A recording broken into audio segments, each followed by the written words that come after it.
Hi, everyone. Thank you for coming out on this very nice Friday evening. I want to welcome you to Seven Stories Up, Hallie Rubenhold with Abbott Collar, Story of a Murder, The Wives, the Mistress, and Dr. Crippen. We are delighted to have you all joining us tonight at SNFL. My name is Allison Nellis, and I'm a supervising librarian of programming and outreach. Before we begin, I would like to thank the Stavros Niarchos Foundation for making programs like this evening's conversation possible. I'd like to encourage you to visit NYPL's website and take a look at upcoming programs just like this one. We have an excellent lineup this season, featuring new nonfiction, music, and more, and we would love for you to join us in this space again. Before I introduce tonight's speakers, I must remark that over the years, I've mentored several young librarians through their journey into library school, and each and every one of them, I have recommended that they study Hallie's work. Hallie's books offer a masterclass in the art of research and using public records to reconstruct the lives of individuals often forgot about in history.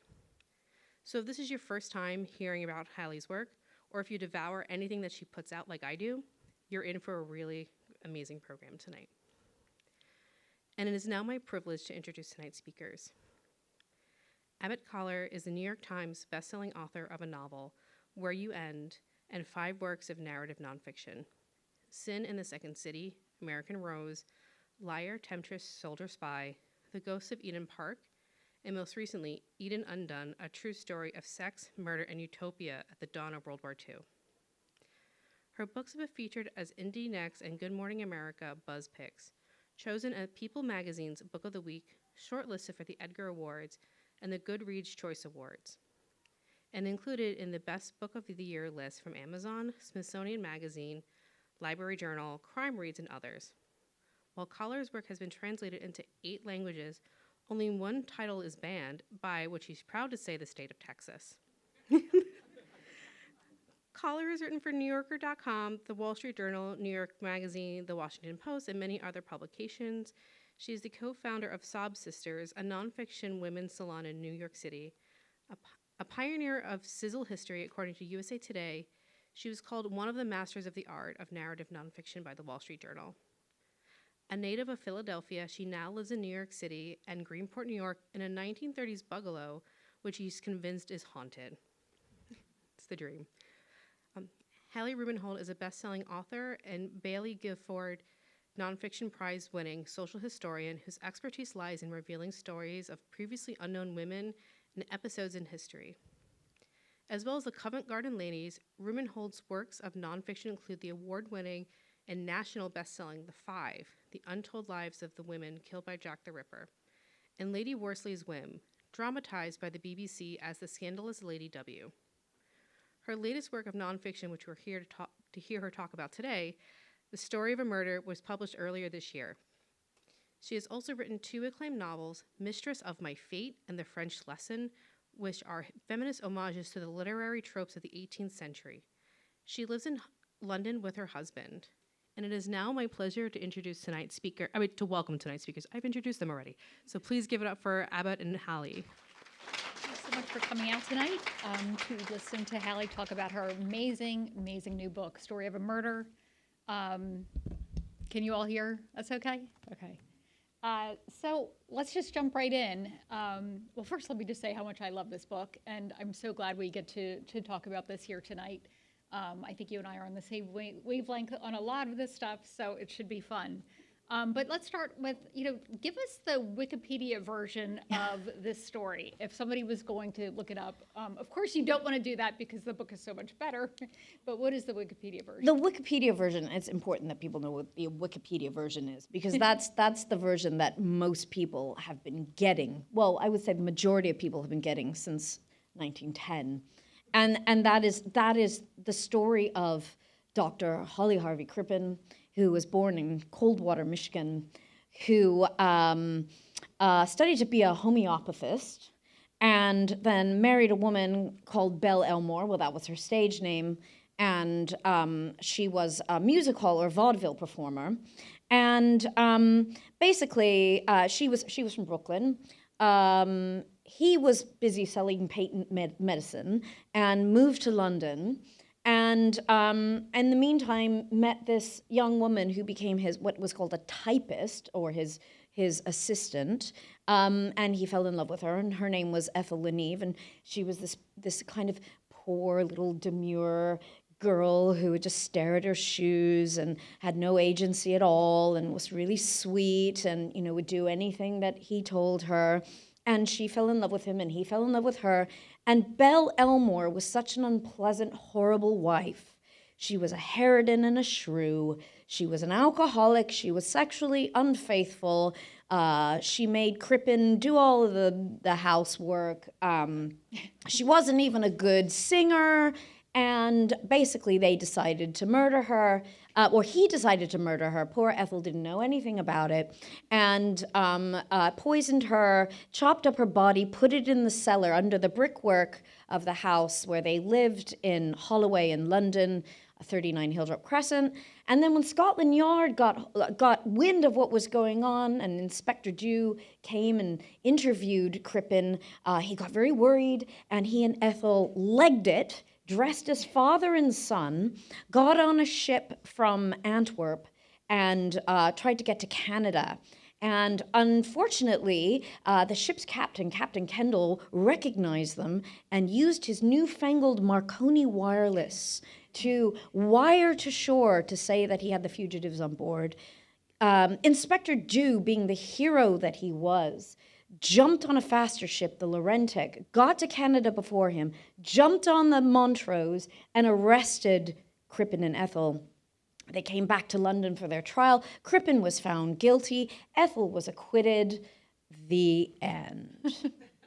Okay, now we're going to dismantle that whole narrative. But let's start with Crippen himself. I mean, this guy, why was he so captivating? What was so charismatic about him? Because you look at him and he doesn't look like much, frankly.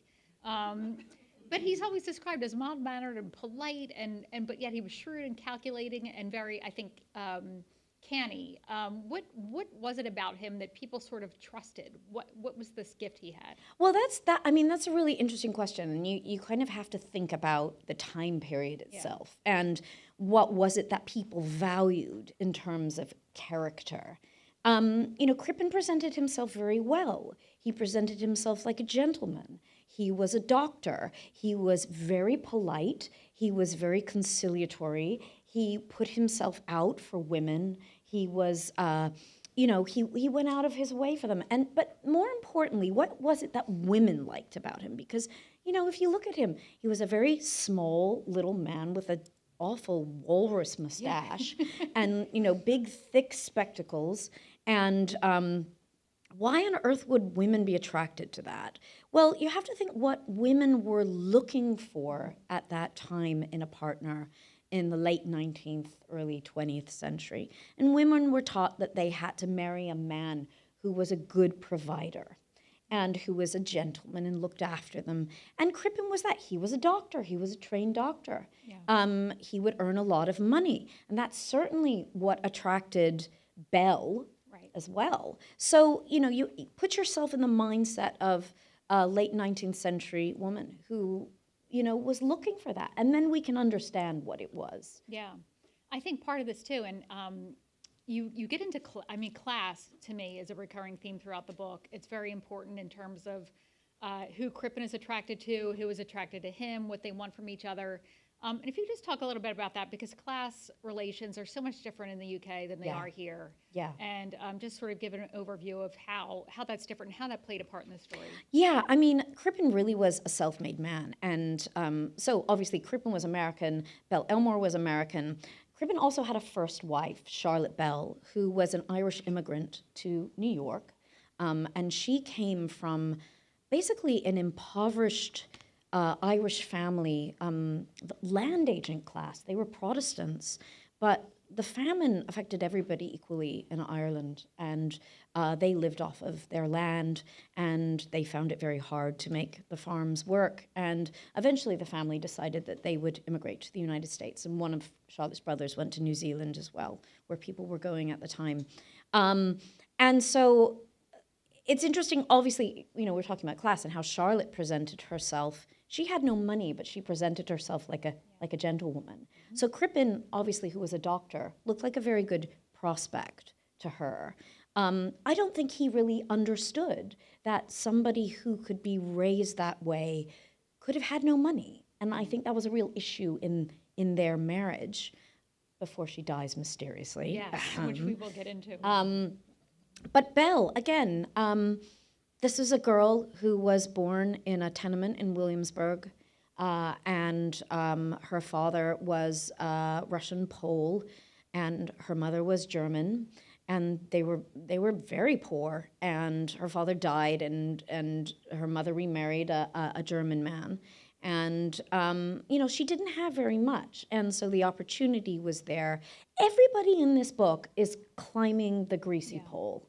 And whether they are American trying to make it big, or whether they are like Ethel Le Neve, who was his mistress and his secretary, again, born into poverty, born in a cottage, a 2-room cottage in rural England. And her father brings the family to London for more opportunity and more education. And she saw something in him, which was, here is this doctor with a 10-room house. Yeah. Yeah. So let's get into a little bit about his medical background and his being a doctor. Yes. One of my favorite aspects of this book is you get into the sort of homeopathic, the medicines at the time, the quackery, all kinds of tonics, nothing was regulated. People were putting mercury on their face, and then wondering why their skin was falling off. And a lot of it boils down to like female maladies. You know, it's like I call it the bitches be crazy school of medicine. So just talk about that. And Crippen, of course, really focused on the female malady aspect of this. Oh, absolutely. I mean, totally bitches be crazy. Yeah. In fact, that was part of his medical studies, was he looked at the insanity of women. Yeah. And he was, just to make Dr. Crippen even creepier than he already is, his expertise was in obstetrics and gynecology. So, I mean, he's gravitating towards this. But, he was a homeopathist. So this is where it gets quite convoluted and a little bit complex, because at the time, in the 19th century, homeopathy was seen as really a kind of reputable alternative medicine. And you could go to medical school and study at the University of Michigan and University of Ohio, which he did, homeopathic medicine. Of course, you had to do all of the normal courses that everybody else did in surgery and anatomy and everything else. But it was about how you cured people, and this idea that like cures like, and you take a sort of active ingredient, very potent ingredient, and you water it down and water it down and water it down, water it down. So there's literally nothing, and barely even trace elements. Yeah. And then you shake it up and you put it on sugar pills. And a lot of people bought this idea because they thought that, it was a way in which the body could cure itself. And if you think about medicine at this time, before, when homeopathy was innovated, this is before antiseptic. This was before anesthesia. And so medicine was bloody and brutal, and people died from medical cures. Homeopathy promised just the opposite. But the problem was it wasn't especially effective. And so, and there were various branches of homeopathy as well. So you could still be a surgeon and yet a homeopathist. So, as I said, it gets very convoluted. And, that's what he was. No, I know I've gone sort of on some sort of tangent. Bring me back to where we were. So we're talking about his focus on the female malady. Yes. And I guess we could also just then bring up his interest in, first of all, his disinterest in children, and then his interest in getting rid of pregnancies. Yes.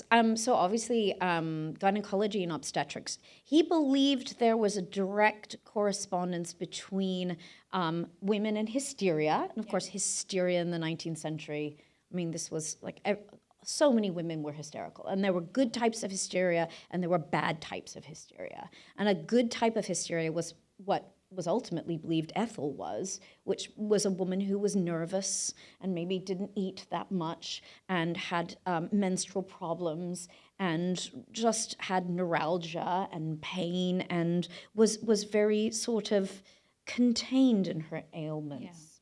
And she just needed a fainting couch. She just needed a fainting couch. Yeah. And then there was the bad hysteria, which was, women who were oversexed. Yeah. Women who had to be put in insane asylums to be cured. And Crippen actually studied. He went on a tour of Europe and he studied. He went to Bedlam Hospital. And some of the most disturbing medical writing I came across was what he was doing gynecologically with these women and trying to cure their hysteria. And so he was working, he performed ovarotomies as well. So he sterilized women and he sterilized Belle because he didn't want her to have children. And he had already had a child with Charlotte and Crippen didn't like kids. Yeah, and then he also gave Charlotte 2 abortions. Yes, he gave Charlotte abortions as well. So, and it's this veneer of respectability that he had that I think allowed people to think, oh yes, this perfectly healthy 33-year-old woman died of a stroke. Yes. Because that is what Crippen said happened. Yeah.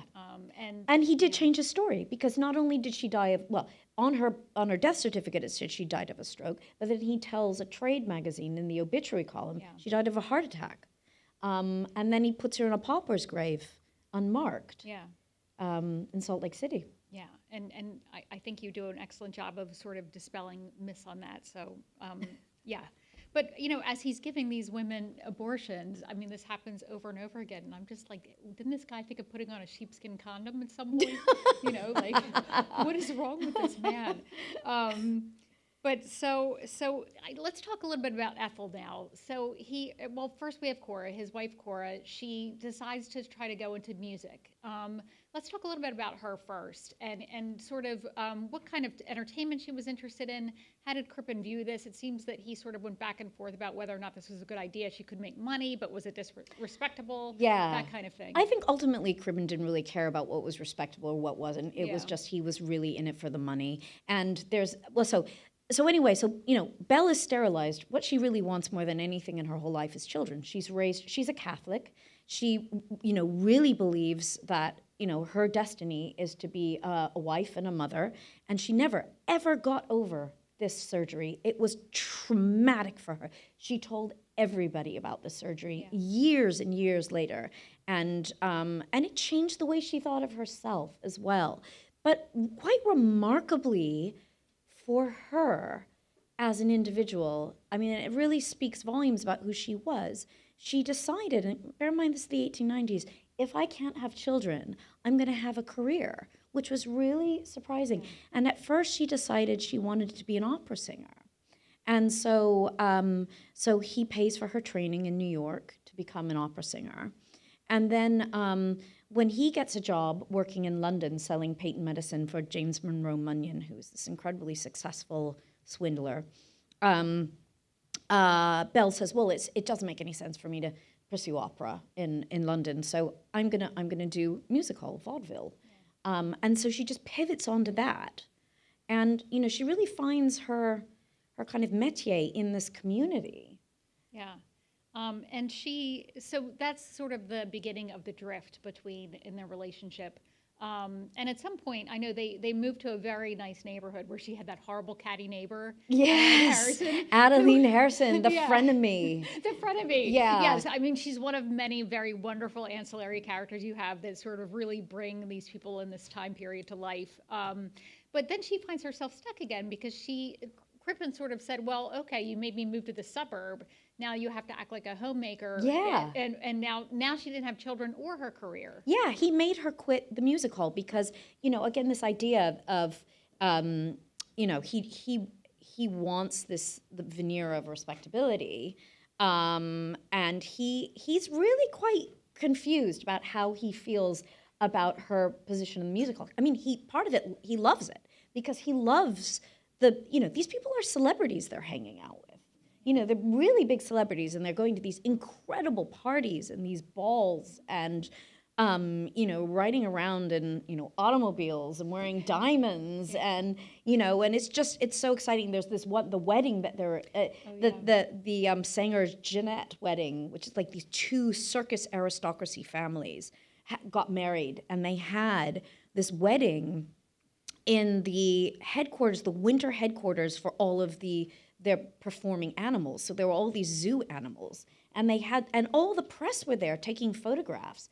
And the Crippens were invited to this, and this was in the newspapers, and Ethel could read about it and get very, very jealous. Yeah.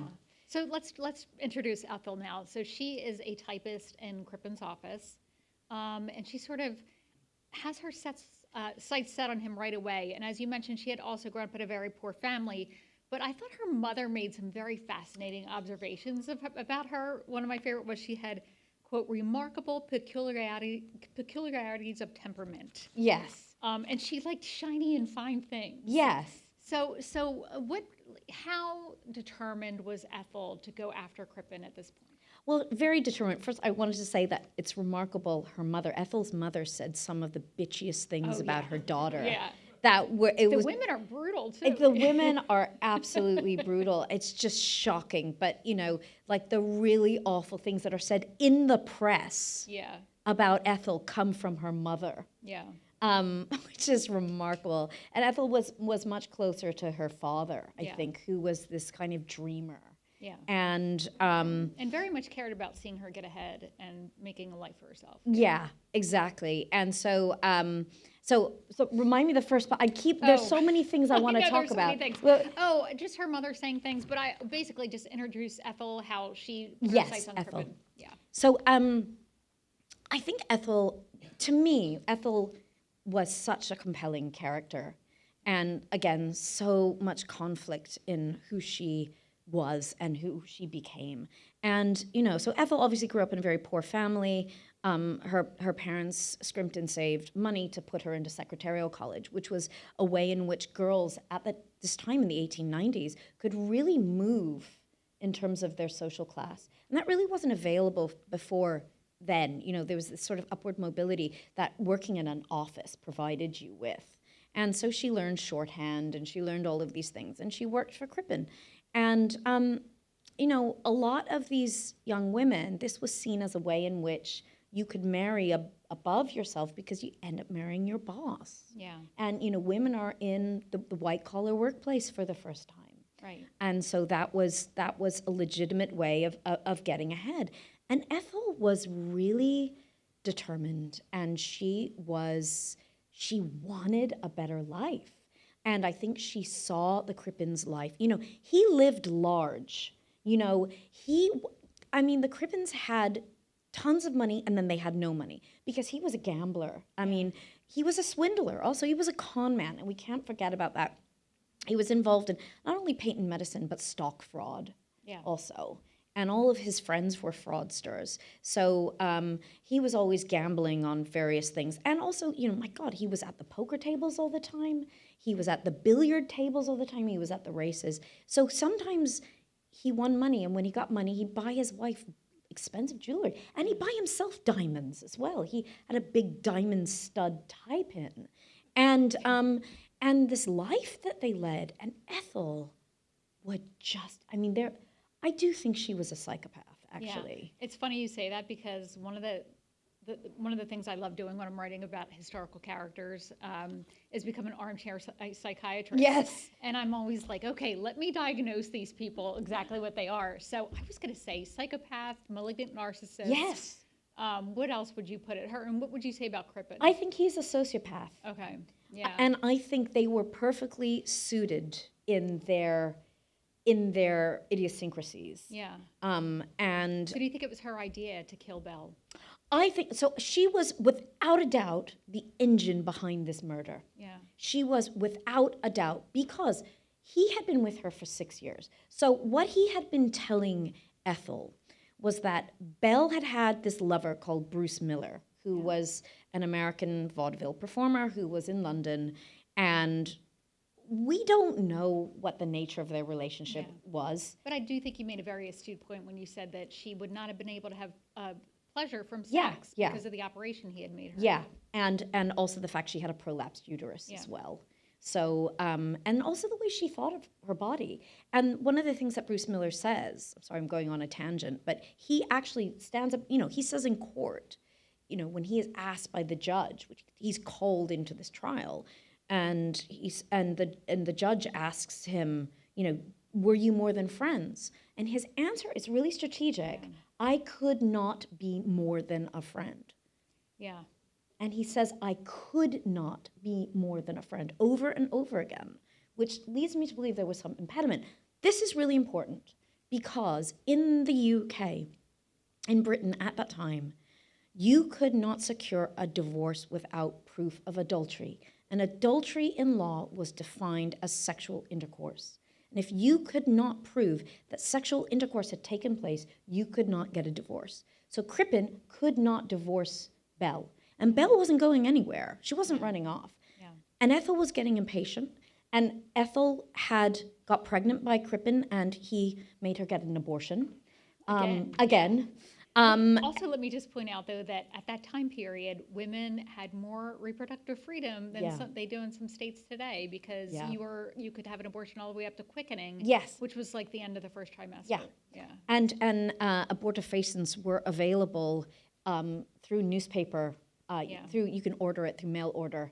There was a drug called Apiol, which was made with, I'm trying to remember, I think it's parsley extract or something like that, and women would take that. Also, you could very quietly pay for an abortion if you had a lot of money, and it was done on the sly by a doctor. She absolutely, one of the most telling things was that a couple months before the murder takes place, Crippen goes out and buys her an engagement ring. She then shows it to her landlady, and Mrs. Jackson said, I don't understand how you can be engaged to a man whose wife is still alive.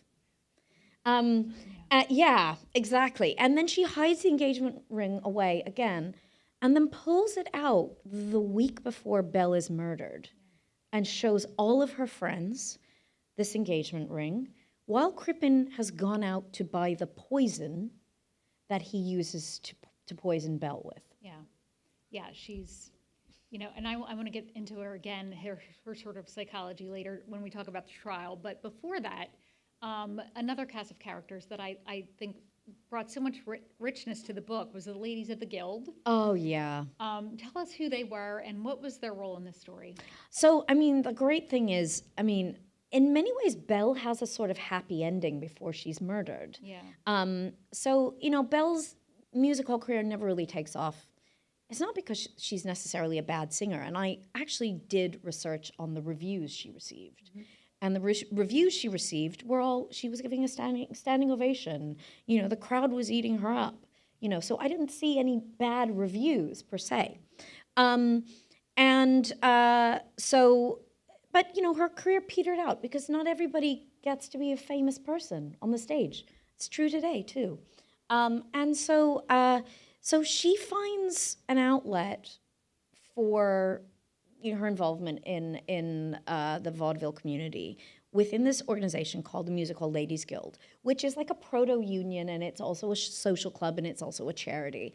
And they are a group of women who raise money, music hall women who raise money for music hall women and their children who have fallen on hard times. So money to pay their rent, money for coal, money for doctor's bills, clothes for the children. And Belle was so active in this, she was made treasurer. She loved it. It gave her life a sense of meaning. And shortly before her death, she was recognized by the Music Hall Ladies Guild at their annual dinner with a bracelet she was given, and a bouquet of flowers and all sorts of things. And photographs were taken and put in the newspaper. Yeah. So she was loved. Yeah. And once she disappears, they don't just take Crippen's explanations at face value, and they sort of become their own detective agency. Yeah. Yeah. That's really amazing. So they go to Scotland Yard. Belle disappears. They go to Scotland Yard. Scotland Yard said, well, you're basically just bohemian ladies. What do you know? Yeah. And so they get very frustrated, and so they take it into their own hands, and they really start pursuing him. And were you the first person really to unearth their story? It's just remarkable that in all of the accounts of this murder, and there have been many, many over the decades, nobody's bothered to sort of give voice to these women who were really integral in the investigation. Yeah, they really were. They get brief mentions, but really the lengths to which they went to solve this crime, to have this crime even investigated was extraordinary. I mean, they even hired a private investigator as well to look into it. And then they testified. They were key witnesses in the trial. They wouldn't let it go. They really pursued it to the very end, and they even got the law changed in England about inheritance law. And because Ethel, so according to the law at the time, Crippen would have inherited all of Belle's earthly goods, the woman he'd murdered, right? That doesn't make any sense. And then he was going to be hanged. And after he was hanged, all of his stuff was then going to be bequeathed to Ethel, who he murdered his wife for. And the musical Ladies Guild said, absolutely no way is this happening. Yeah. And they challenged the law.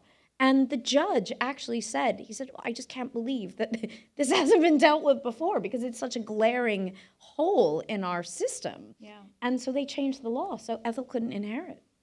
So talking about all the different ways that people were thinking about Belle's disappearance, there are different accounts, there's conflicting accounts, everybody has their own version of the story.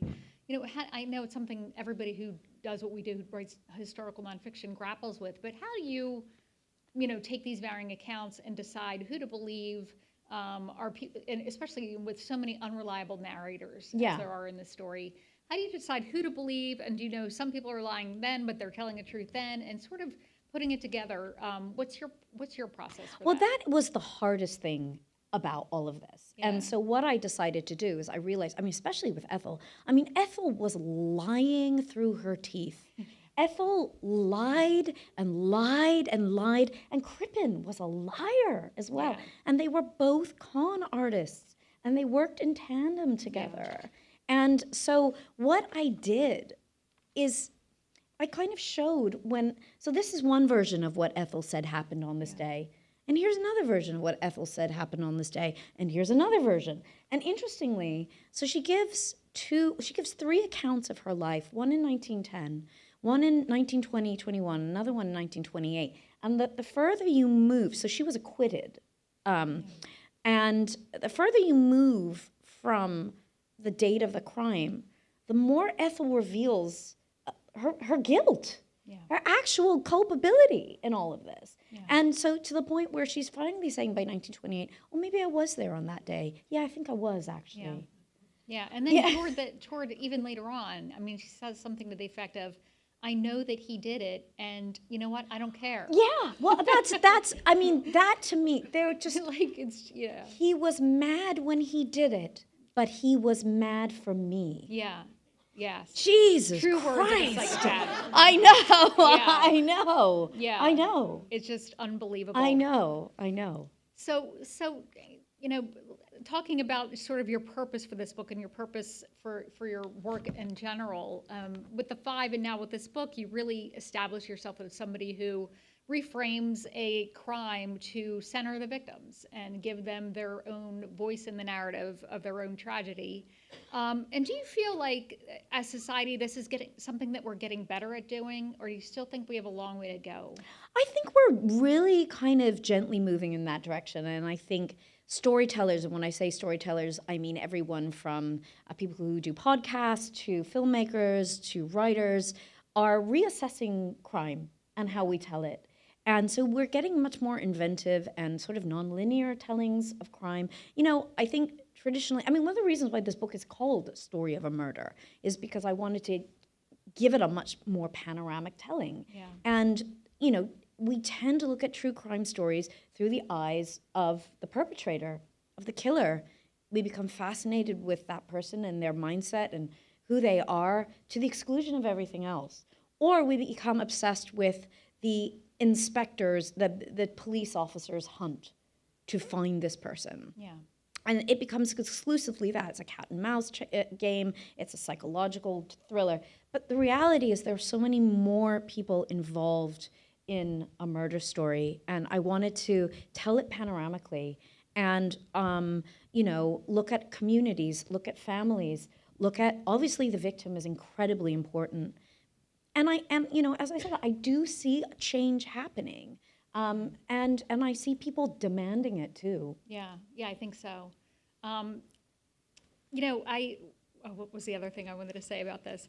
So we do have like an obligation to the victims, do you think? I think we absolutely have an obligation to the victims. And I think we have an obligation to think outside of the box where crime is concerned. Yeah, it just seems that so many people, when you're looking at a crime that took place so long ago, it's so easy to sort of remove yourself from it. It becomes, oh, look at this crazy yarn, as opposed to look at this horrific thing that happened to Belle, a real human being that lived. Yeah. And it seemed that this crime in particular, over the years, has spurred people to really write the narrative to place Crippen as the victim. Yeah. And as you said, the great astute line in the book, the murder becomes the victim and the victim becomes the murderer. Yeah. And there was always this, so it's in my concluding chapter about really the kind of story of this story in the 20th century and how people told it.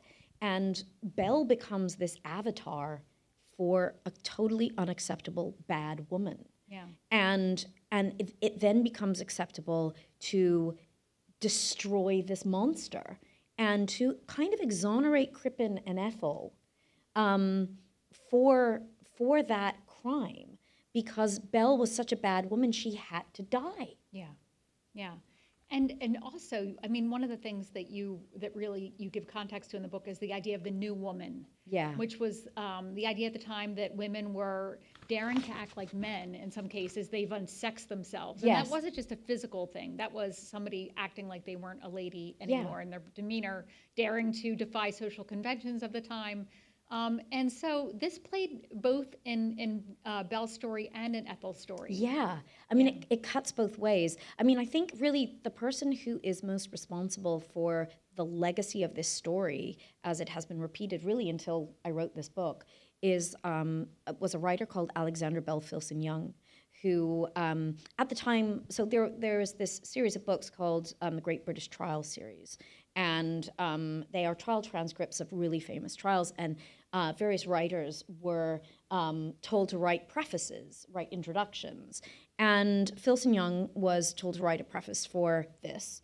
And he had already decided very early on that Crippen was, that this was like a true love story between two kind of star-crossed suburban lovers. And that Belle was a monster who had to be slayed. Yeah. And so as a result, this work becomes this standard text for everybody, including law students who want to know about the case. So every time somebody wants to write about this case, they go to Alexander Bell Filson Young, and then they kind of build on top of that, and they're like bullies. And so they're saying, well, not only was she, horrible, she was a slut and a peacock, and if ever a woman deserved to die, it was Belle Elmore. Yeah. It's incredible. Yeah. And one more thing about the psychopathy of Ethel. When she took this trope of the new woman too and sort of used it to her advantage, because I think she was an amazing actress in addition to being a psychopath. Yeah. I guess that most of them are, but she knew how to play this demure self where she was just taken advantage of. Crippen preyed upon her, and she just was sort of this demure person who didn't know how to say no to this older, more powerful man. And then she backlashed against that own portrayal of herself that she cultivated by saying, "Oh no, I had agency." Oh yeah, I liked what I was doing. Yeah, I liked wearing boys' clothes. Yeah. I liked, oh no, he, because there was this discussion that, oh well, maybe he had hypnotized her. Yeah. And no, I knew exactly what I was doing. I wanted to do this. Yeah. And it's like she couldn't help herself. She couldn't help herself. And but I mean, this is the juxtaposition, and I write this in my book. So when Filson Young's version was written, it was 1920. That is such an important date in terms of women's, stories, because in Britain, at least, the Sex Disqualification Amendment Act Removal Act had just been passed, which meant that women could enter the professions. We were just out of the back of the First World War. Women had taken men's jobs. Women were transforming themselves. They didn't want to go back into a box. They'd shorten their hemlines. They were wearing makeup. They bobbed their hair. It was a real threat. Yeah. And so this idea, to tell this story about a good woman and a bad woman, and a good woman is Ethel, who was just the right amount of hysterical, and a bad woman was this monster, Belle Elmore, who emasculated her husband. Yeah, the wrong kind of hysterical. And the reality is they were neither of those things, Yeah. none of them. Right. Yeah. I think we want to move to audience questions. Yeah, so if you have a question, please raise your hand. We have mics that are floating around, and I see one in the back row that went up right away. Okay. Hi. I recently read a book called Thunderstruck by Eric Larson, Yeah. and I thought it was riveting. And listening to you now, I'm fascinated, of course, by the case. But I think you imply that you're bringing different conclusions, different facts, and I would just like to know from you what can I learn from your book that Eric Larson either got wrong or didn't tell me? Well, Eric Larson basically stuck to the original telling. He didn't investigate the women's stories. He didn't do the amount of primary research that I did, and didn't go into the backgrounds of any of this. I mean, you'll see the size of my book. I mean, he also told it, he told it very specifically in sort of conjunction with the Marconi story. And so it was about this moment of time. It was about the overlap of these two events and how Marconi Wireless helped to catch Crippen. But there's an enormous amount more to the story than this. Do you arrive at different conclusions about the facts? Yes, absolutely. You do? I Okay. mean, Ethel's culpability, first of all, is something that's been talked about, but is never actually, a case has never been built for it. So, and that's very important. And also, really painting Belle in a three-dimensional way. She was never regarded as a full person in her own right. She was, as I explained, the sort of legacy of the way in which these stories have been told by people. And if you are using that material, not going back to the original sources, you're going to draw the same conclusions.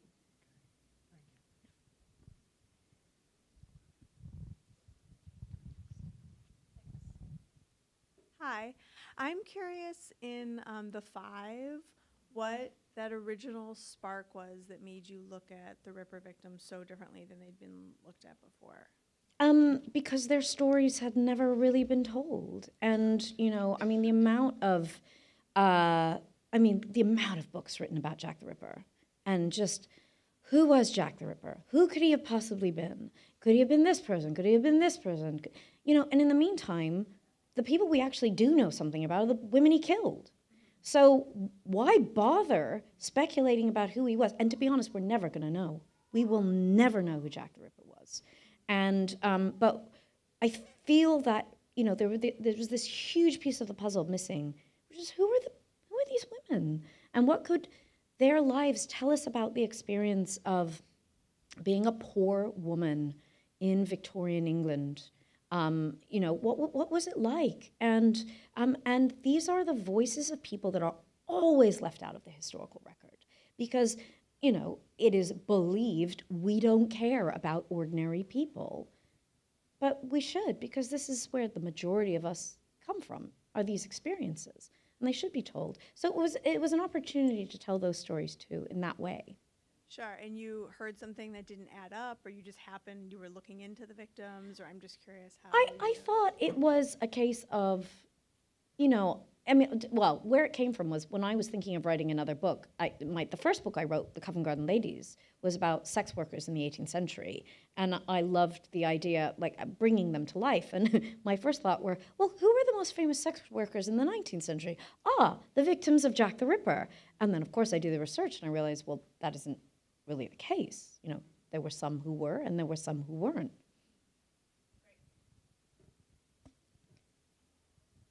Hi, my question is piggybacking on your question.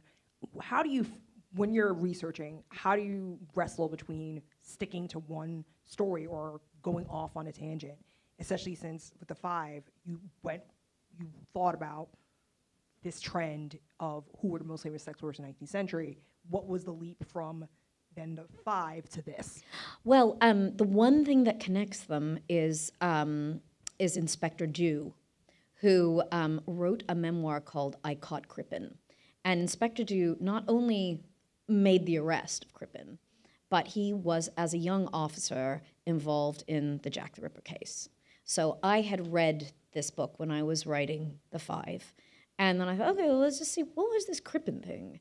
And I read, I thought, wow, that's pretty compelling, but I'm sure there's more to it than that. And of course there was.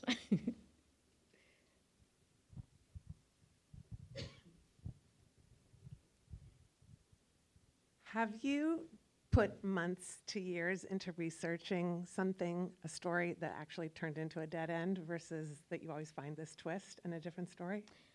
I think before I start any nonfiction book, I go through a process of sifting to make sure there is enough information to tell the story, and evaluating whether I can tell the story sufficiently with enough detail in an appropriate way.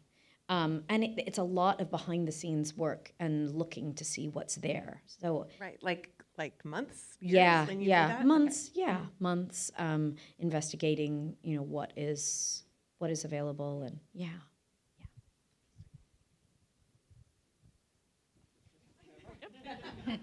Hi.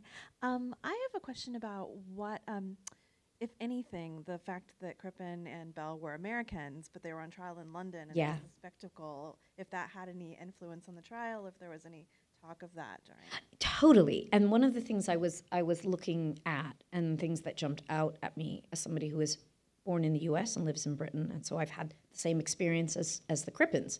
Well, not really that much, but to some degree. But it was what seemed very apparent to me in the coverage was this vein of anti-Americanism that came through sometimes very sharply, and interestingly, a lot through Adeline Harrison. Yeah. Adeline Harrison, who, there's this kind of subtlety, these commentaries about class and what people did and how they lived, and the Crippens lived in this. They spent a lot of time in their breakfast room, what they call their breakfast room, and they didn't necessarily go into the kind of fancy floor.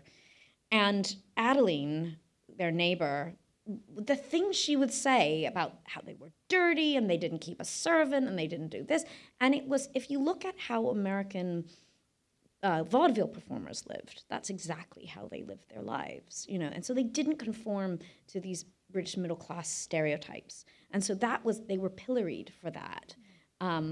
And one of my favorite details about the trial was the suspicion around Belle's sister, who yes. had the strong New York accent, Yes. and they were like, "What is this?" Yes, that was so fascinating for me, because her sister Teresa was brought over from Brooklyn. Bearing in mind, this is 1910. This is before mass media, before the world was used to hearing a New York accent or a Brooklyn accent. And the reporters in the British press were saying, has a indistinct foreign accent that makes her very difficult to understand. And I just kept picturing the nanny. yeah. Very difficult to understand. And the judge asks her to repeat herself on a couple of occasions, because they cannot understand this Brooklyn accent. So interesting.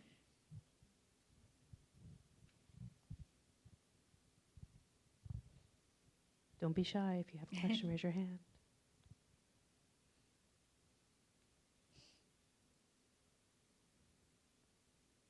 Going once? Oh.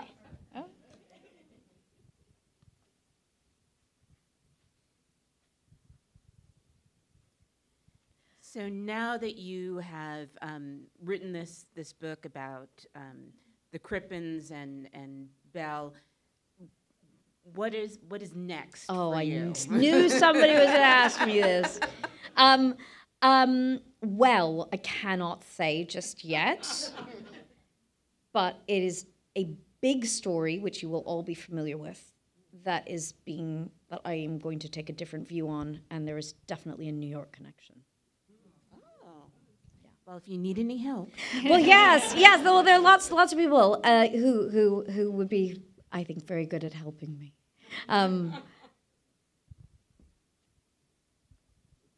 Hi. I haven't read the book yet, but how much did the era play into the story? Like, wasn't it considered the jazz age during that time? It's a little bit before then. But I mean, this is the turn of the century, kind of 1910. One of the things I really explore in the book is it's this moment in time. The turn of the century is so interesting, and I look at the world. It's a transatlantic world, and these entertainers are moving back and forth between the United States and England and Europe all the time. People are much more mobile than you think they are going to be, which really surprised me. And Crippen himself is going back and forth across the Atlantic on numerous occasions. But what is so interesting about this era, I found, is the technological changes, and things are happening very quickly.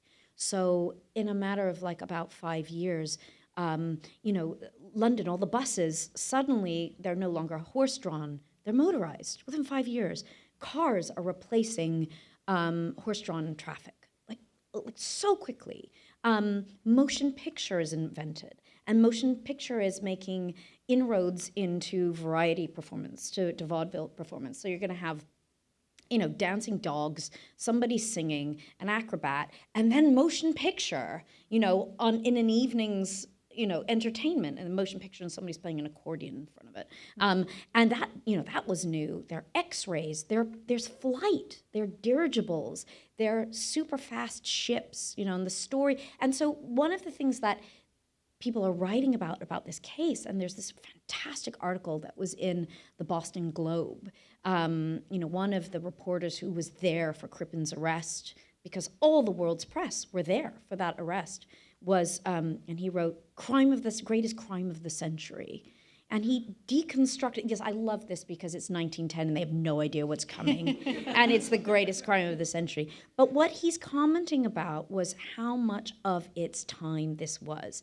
Look, there's Marconi wireless technology meant that this criminal could be caught. The fact that Inspector Dew could get to Canada before the Montrose on this ship, this White Star Line ship, which was, this was 2 years before the Titanic, so they're experimenting with speed. They're talking about psychology, so Havelock Ellis, who was a sexologist who inspired Sigmund Freud, and Sigmund Freud, they were working at the same time, saying, aha, well, now we can understand what motivates the criminal mind, and it's all about sex. Yeah. And so they're using psychology, and they're really excited about what the 20th century is going to bring, and this crime distills all of this for them. And so the book does say a lot about the era, and also about women's lives, how women lived, how men felt about women, how society, class, this desperate struggle to, climb the greasy pole, to make money. I believe that's all the time we have this evening. Thank you so much for joining us. Well, thank you for having us. Thank you.